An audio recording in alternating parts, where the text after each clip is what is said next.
Welcome to another studio vlog. It's Barbara from Vienna, Austria, and I am a junk journal artist. So in this vlog, I'm going to share some studio updates as well as some treasures I found secondhand. Then I want to talk about the topic rust. I will share what I'm currently reading, and I will also share an update of this little book right here. So let's get started.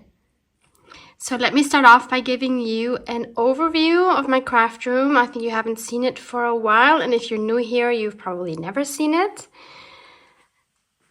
So we come in here and we have my glass table, which I like to keep as free as possible, and where I have my die cut machine ready to go. This tray here is for all my ongoing projects. My thin die cuts in this box, then the big Z ones in here, as well as my embossing folders. This is my beautiful drawer I recently found at a secondhand store. More about that later. Love how these sewing threads look in here. This paper trimmer here is new, and I will talk about that in a bit as well. This here is my favorite part of my room, of course, because it has all of my journals, as well as some journals I've been gifted. And on top here, we have these vintage boxes with cabinet cards. Then I have this vintage sewing drawer here with all kinds of random bits, things I still need to use in journals. I have my vintage typewriter here. Then the book I made in the Keeper of Memories workshop. You can find videos of the workshop itself and the preparation on my channel as well. Then this is a beautiful brick making box in which I keep all of my book parts. And another beautiful box with some vintage postcards. On top here, I have some of my smaller projects on display and this beautiful wall tattoo. And then over here are my tags that I have displayed, and I have moved Nadia's beautiful logo that she made for me to this because I think here it works perfectly, and it was kind of getting lost on this wall here.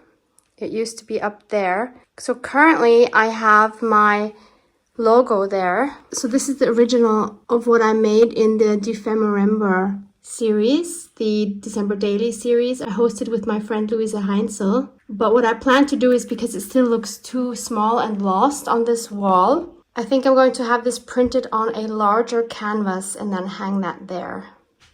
Love, love, love my fairy lights.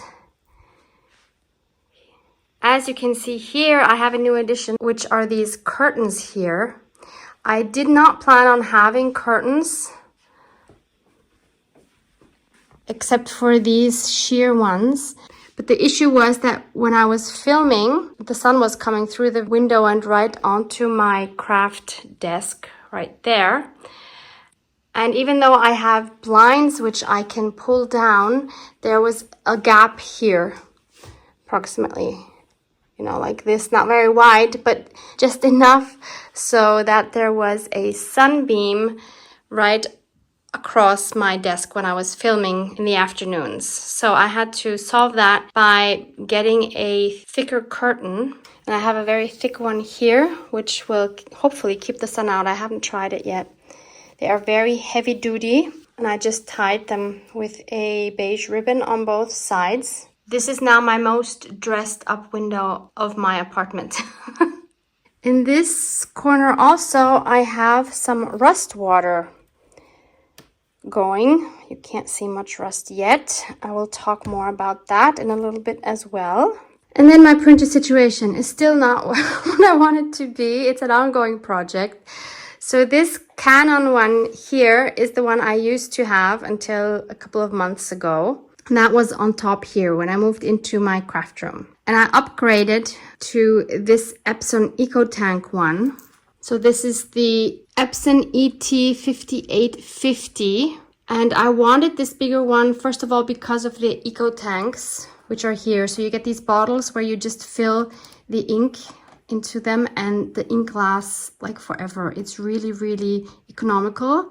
And I also wanted it because it has 2 paper drawers, and it also has a rear paper drawer up there, so that I don't have to always get up and switch the paper when I want to print on various paper types. So I'm super happy with this printer, and I will link it from Amazon Germany for you because I always get asked about my printer, but it's just too tall for this cupboard. First of all, it's covering this framed jewelry that I have from Egypt. And second of all, it's very high, like it just looks weird. Maybe it wouldn't look so weird if it was white, but being black like that, for me, it just looks weird. And it is really quite high, like I can't even see on top here. So maybe I'm going to have to get something small to go right in front of it to put that on. I don't know yet. And I still need to get rid of this printer. It still works, it's totally fine, but I'm going to sell that one because I definitely don't need 2 printers. Coming back here to the back of my craft desk to the cable situation. So I have been informed by Nicole, who also has a YouTube channel, which I will link for you below because she has great tutorials and lots of other ideas to share with you. But her channel is in German. So Nicole informed me that the way I had the cables here previously is not a good idea because you should never plug in one of these, I don't know what these are called in English, where you have multiple outlets. You should never plug one into the other one, and that's exactly what I had. So don't do that. I think it's a fire hazard or something. So I managed to put everything on the one here, and this one now just has these cables laying here from my studio lights.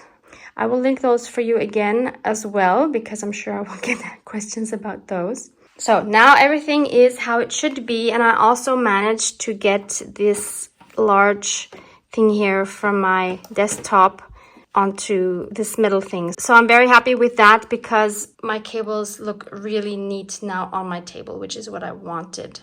And I actually had the same issue with the cables that I had underneath here for my lights, because I have 4 different strings of fairy lights going on here. And I also had those plugged into each other. So now I have them all in one. They're behind my vintage typewriter. But the cool thing is now I can just switch them on and off with this switch here. Whereas before, that switch was behind this plant down there, and it was kind of hard to get to. So this actually turned out to be a really good solution. So thank you again, Nicole, for that information. And then I also got this huge cutting mat. I will also link this from Amazon Germany for you. It's very practical because, first of all, it's heavy, which is great because, first of all, it won't move around. Because I used to have a plastic tablecloth. Whenever I clamped my mobile phone holder here, it creased the tablecloth, and I always had a hard time smoothing it out so that you wouldn't see it in the video. And also it's a cutting mat at the same time. So it's really, really practical to have this. Again, something I saw in Nicole's video. She has a similar mat, and I thought that was just brilliant. So thank you again, Nicole, for that. So this is the view I have from my craft desk. So I see the shelf with all my journals, and that just makes me so happy. Paper trimmers. So I currently have this one from Tonic Studios, which is a small guillotine one, which I'm very happy with. So this one I have on my desk at all times. Then I have this one from Fiskars, which has a blade.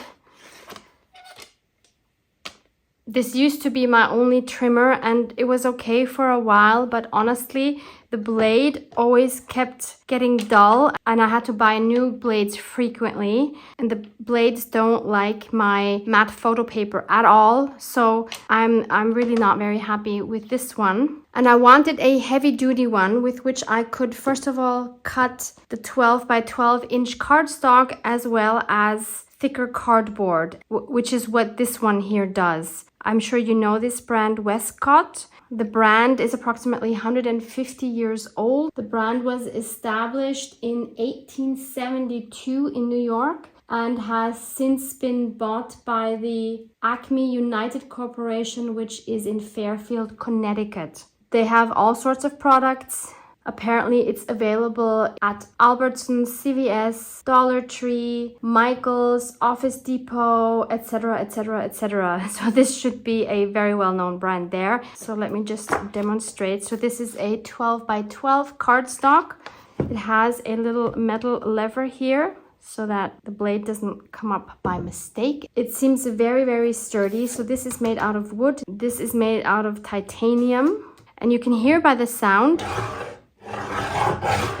that it's also one of these self-sharpening blades because it scrapes the side of the other titanium blade, which is mounted on the wood, and every time you move it up and down, it sharpens itself. So as you can see here, the 12 by 12 fits here very nicely. So let's just trim off a piece, and you can press this part down to keep it in place. And I really feel when it cuts that it cuts very smoothly. And then I have this piece of heavy-duty cardboard. I don't know how thick it is, but I can hardly bend it. It is super thick.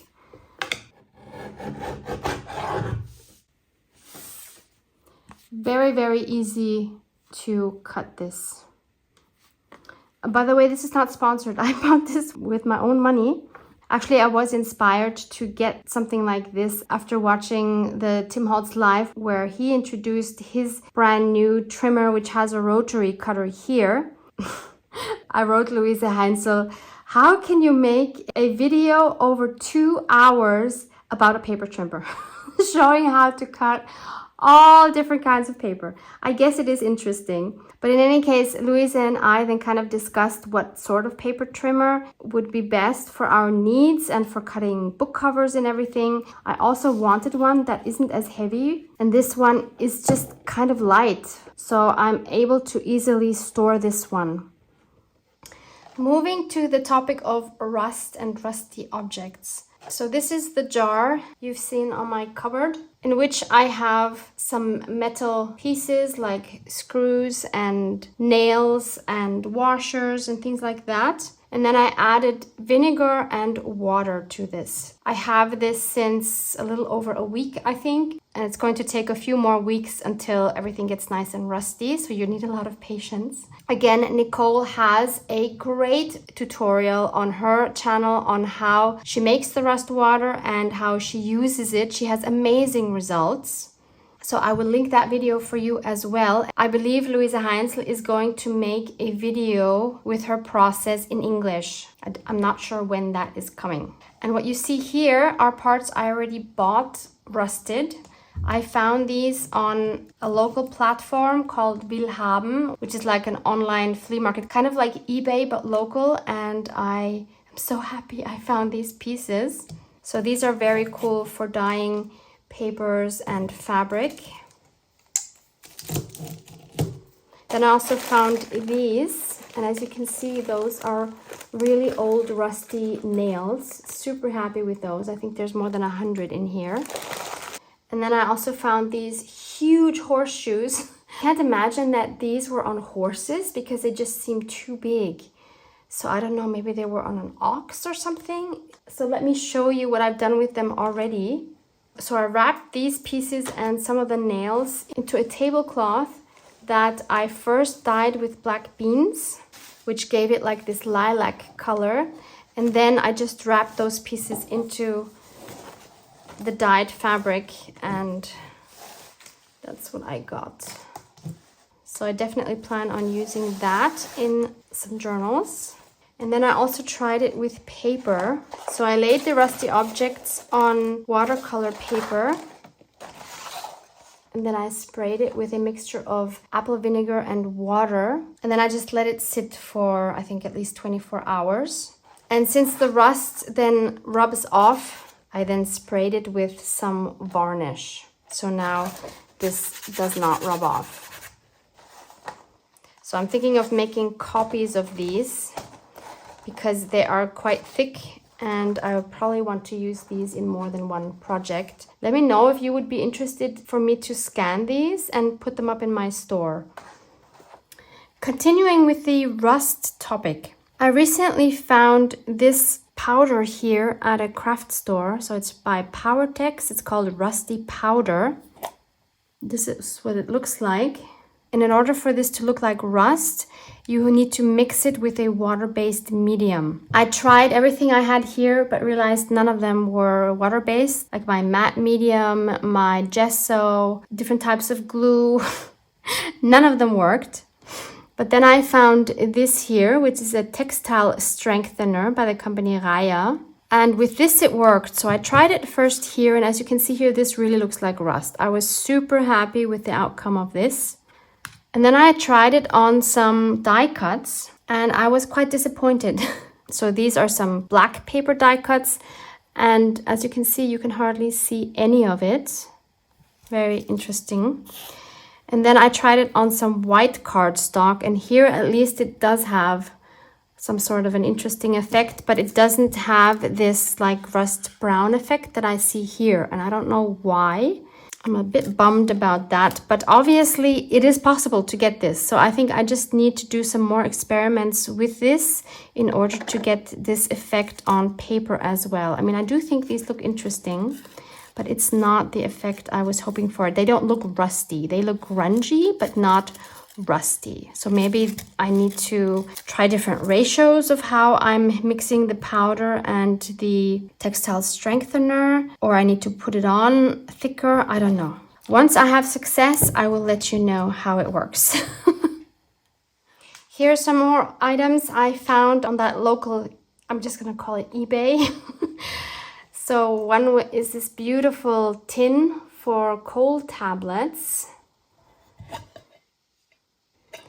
to clean your colon. This is from a company from Vienna, which is super cool because that's where I am as well.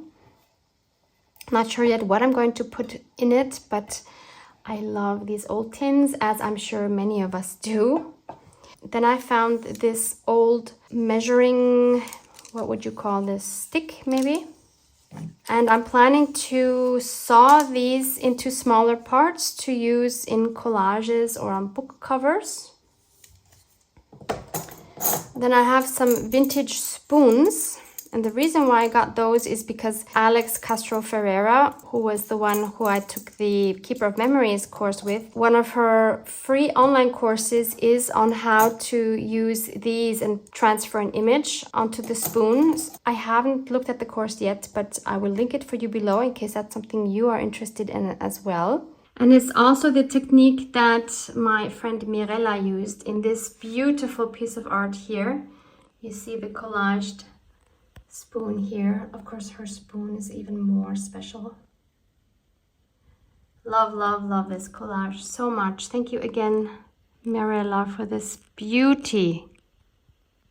And lastly, I really wanted to have this. I believe this was from a camera lens, and it's made out of leather. And this is what the inside looks like. I also don't know what to put in here yet, but I knew I had to have it. I usually don't buy things that I don't have a use for because I don't like hoarding stuff. But this was just too cute. Let me know if you have any thoughts on what I could store in here. Maybe something portable that I could take to like a retreat or a workshop or something like that. That's what I had thought about initially. Then I also had a lovely visit from Peggy, who is the paper bumblebee and one of my very talented design team members. Peggy and her family came to Austria for a vacation, and they came to Vienna for a day trip, and so I was able to meet up with Peggy. Greetings again, Peggy. It was so much fun. So we went thrift shopping, of course. So I took Peggy to my Goodwill, which is very close to the apartment I lived previously. Peggy found some lovely books, and then we went to my favorite secondhand store, and we found lots of goodies there. And I will also link Peggy's video below this one, where you can see all of the goodies that she found and hear more about her trip. So these are the things that I found at the secondhand store. We were super happy about these old film envelopes. So these are also from Vienna. And inside they have these old film negatives. I just love these. So you have this fun strip. So here you have the actual negative. And these are so fun to use in collages. Super happy. First time ever I found something like this. I know Tim Holtz has empty film strips like this. But of course, how great to have an original one. And even more special to have it from the city that you live in. Then Peggy found an envelope with some large negatives. I've also never seen large negatives like this. Like, how cool are they? Also, really fun to use in collages. Thank you, Peggy, for sharing these with me. Then there's 2 vintage envelopes. These are from the railroad.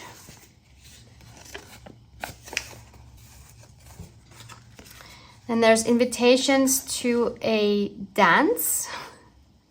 They haven't been filled out, but they are very vintage. Here's an old invoice from July 1915. Another envelope here from the railroad. Love this old font here. This one is closed. I can see that there's nothing inside. I don't know why it's closed. So obviously I could open it if I wanted to put it in a journal. And here's another one from the German railroad. Again, it's closed, nothing inside. And then these beautiful papers are bonds. These are from March 1920. Aren't they just gorgeous? On the back, they have like these tickets that you can cut off. And then we have these. These are also bonds from 1921.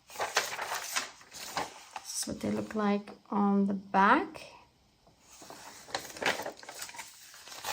So they don't have any tickets on the back, but I think they look so cool.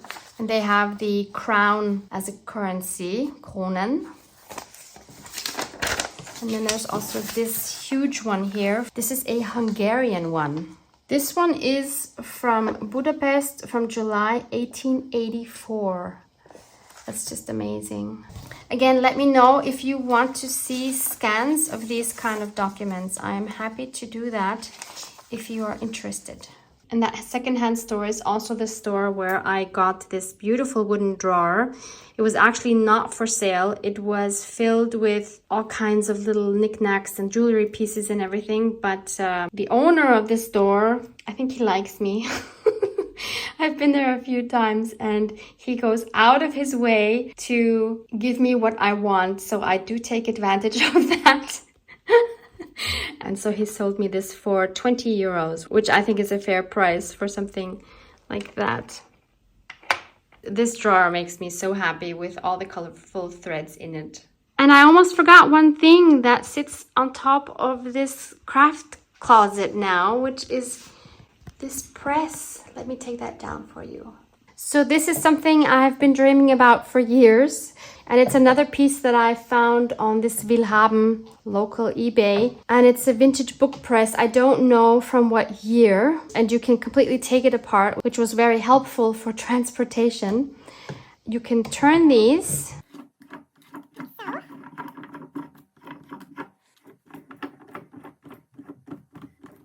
And then you can lift this part and put your book underneath in here. And then obviously you put the plate down again and you screw it nice and tight to press it. And I was super happy with the price for this because I've seen these online for always over 100 euros, 120, 150, 160 euros. So these are quite expensive, but this one I got for 60 euros and I'm so happy with it. Obviously the worms have got to the wood in some parts, but I don't care. I am so happy with this. In my last vlog, I shared that I'm going to be working in this little one line a day book because I wasn't using it the way it's meant to be used by adding a few lines for each day throughout 5 years. I stopped after about 1.5 years. So I tore out most of the pages. I explained all of that in my last vlog, but I just wanted to show you. So far I've made, I think it's 12 collages in total. Originally, the plan was to try to do this every day, but my last few weeks have been very, very full with all kinds of things. So I didn't really have the time, but I do have 12, so that's okay. So I can give you a quick flip through.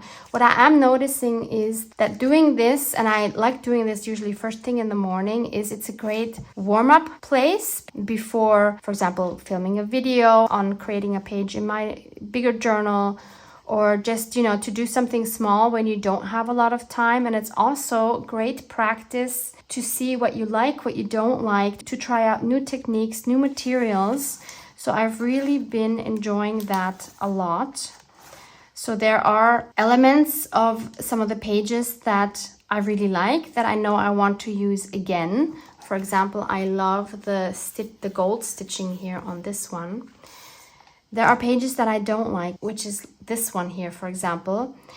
And it's great to learn these things. I love both of these pages.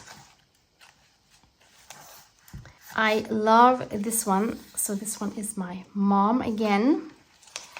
And this is a page that I added in between the pages by attaching it with some masking tape.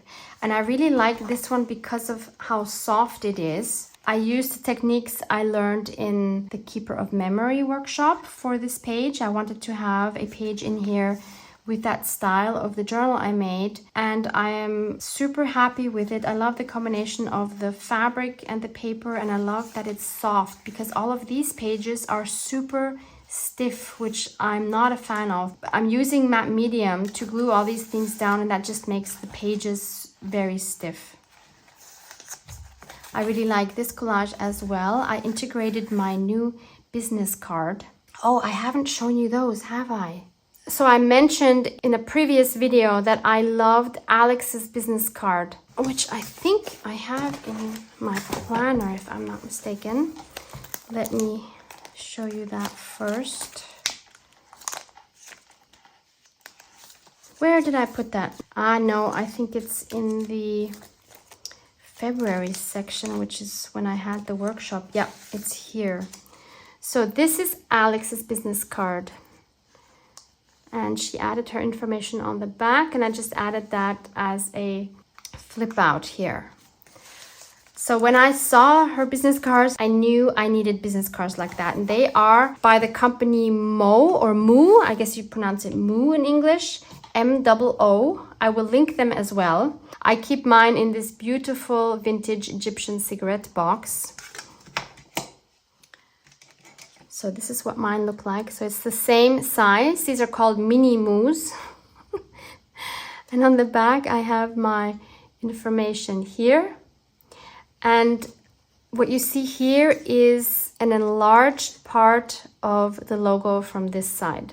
And I just went with one design, because the cool thing about the Mo business cards is that you can choose up to 100 different designs with no extra cost. Like, for example, you order 250 business cards and you can upload up to 100 different designs to put on those business cards. And I thought about adding different designs to my cards, but then I thought I'm going to be stressed out choosing which design to give to whom. So I ended up going with only this one design. And that way, that's one decision less I have to make in my life.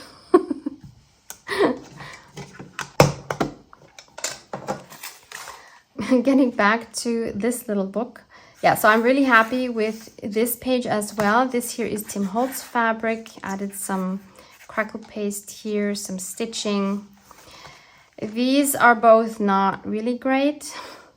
This was kind of like the warm-up page I did before I filmed the video with Tim Holtz's new ideology collection. So this is where I tried the idea with the strips for the background first. I'm not happy with this at all, but I'm really happy with the outcome of the page I did in the video, which was a recent Junk Journal Snacks episode. And that's as far as I have gotten. So I hope to get more of these done now that I have a little more calm in my life again. Another thing I've been doing off camera is making some fun collage papers. So I've just been playing around with some of my handmade stamps. I made these circles just with a paintbrush. This is using corrugated cardboard. This again was a stamp I made out of foam during December. This one as well. This here is a stamp that I made carving into linoleum. These here is a combination of 3 different foam stamps. These are just acrylic ink splatters. These I've just painted. This is a background painted first with acrylic ink and then sprayed over through a stencil with an acrylic spray. Again, this is my linoleum stamp, corrugated cardboard. So basically using all the same stamps but on packaging paper. And the paper here is deli paper, which I am obsessed with.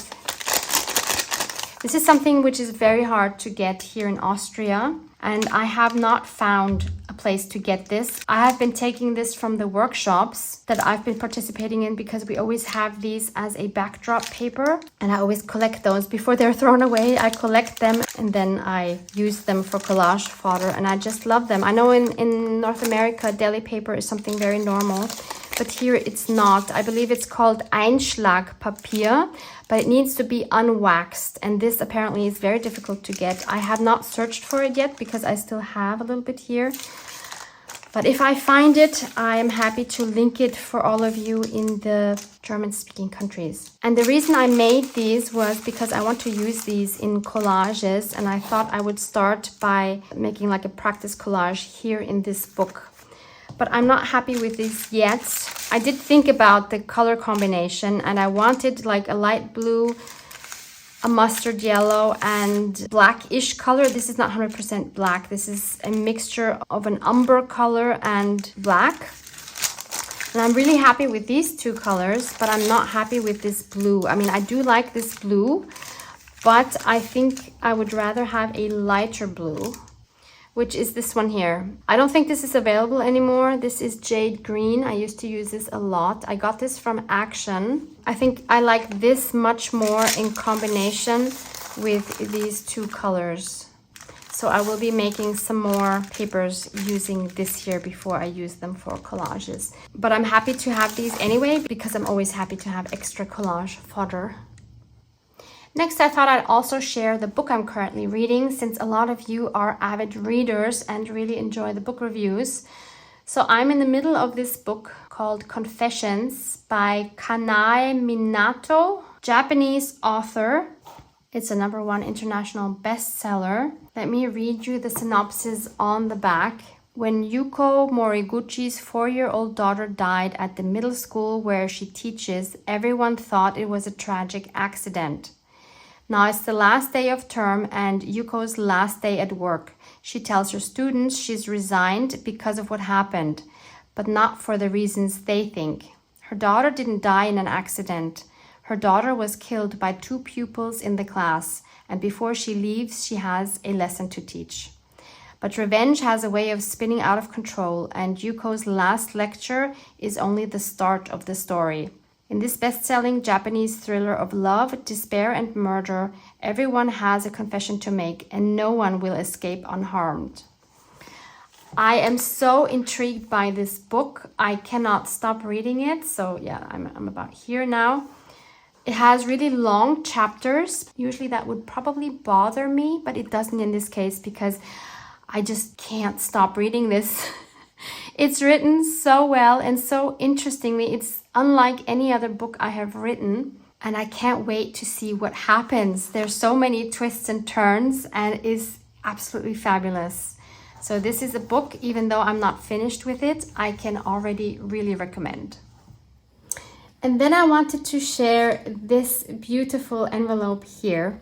So this was part of the Keeper of Memory book workshop. Alex invited us to write a letter to ourselves. and it could only be positive things. And if we made a book like I did with photos of relatives, so in my case, I've documented the love story of my parents. She said we should write ourselves a letter from the perspective of our ancestors, so in this case from my parents, of what they would have written me, but as I said, only positive things. So I thought that was such a cute idea. And Alex actually supplied these beautiful handmade envelopes, and then she said she would mail these to us in a couple of weeks. And so this came a few days ago from Lisbon, which is where Alex lives. On the back, we have this beautiful seal that she also had. And I also added some more papers inside from an idea that Christine had. So Christine was the host of this workshop. It was in her studio, and she suggested, I think it was on day 2 or something, so right when we were in the middle of making this book, to jot down our thoughts about the process and what we're going through, but like as a stream of conscious ways. You're not supposed to set down your pen, and you're not supposed to think about what you're writing. So you just put down your pen and not lift it up and write. I have to confess, I did not manage to do that. I did lift up my pen. I did think a little bit of what I wrote, but I'm still so happy to have these thoughts in here now. I'm not actually going to open this now. I want to keep it as it is, and maybe I will open it in a few years, and that will make it even more special. So I want to include this in the back of my book. So again, if you want to see more about this book and a complete flip through and my thoughts and everything, then please check the videos which are linked below this video. Alex also has one of these envelopes in her book, and as far as I remember, she bundled it up with some other papers with some wire. So I need to think about how to put this in here. For now, I'll just stick it in like that. And then I also wanted to share with you a new feature on my shop site. So this is my shop site in case you've never seen it. It is linked below this video. And here, of course, are my latest papers, the Dragonflies Resurrected planner pages, background pages, and ephemera. And when you look on top here where the menu is, you'll see a new item here called gift card. When you click on that, you come to this page. So you can buy an e-gift card, a digital version of a gift card, and you can choose one of the predetermined values, or you can add another amount. And then you can buy it either for someone else or for yourself, and then purchase it here. So maybe that's a nice gift idea for somebody who also loves junk journaling. So it's currently Tuesday afternoon, and for the rest of the week, I'm planning to film 3 more videos. I need to write my monthly newsletter, which will already have been out last Sunday by the time you see this video. So if you're interested in my newsletter and you are not subscribed yet, you can find a link for that in the description box below this video as well. And I also unfortunately need to do something that I always dread doing, is the first quarter bookkeeping. That's a big chunk of work and something I really don't enjoy, but I really need to get it done. And of course, I will try to work more in this little book. So hope to see you back here in my next vlog. Love you guys. Mwah, mwah. Said the last drink was the last drink. You make it hard to leave.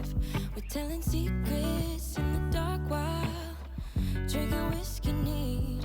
I would fall